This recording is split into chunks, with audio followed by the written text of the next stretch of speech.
A Kauai nonprofit is trumpeting tropical agroforestry as a way to solve our food insecurity.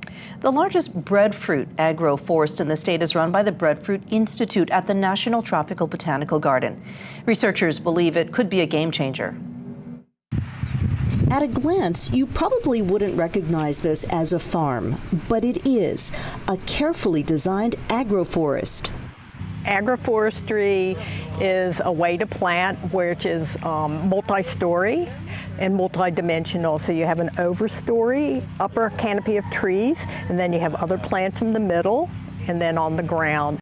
It's not a new concept, but one that researchers at the Breadfruit Institute hope to inspire more people or businesses to adopt.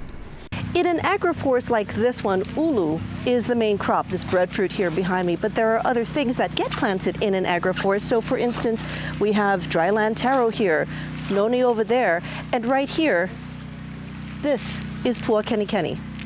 We have over 150 different plants that have been planted in here. It donated 30 tons of food to the Kauai Independent Food Bank in the last 5 years. Researchers encourage people to consider growing at least some of their own food. We import 85 to 90% of our food, so we're very vulnerable to economic, environmental catastrophes that would affect shipping into the islands. And so being able to produce more of our food locally is just critically important. Most of our food comes in on a boat, and I think it's great to have something available locally like breadfruit.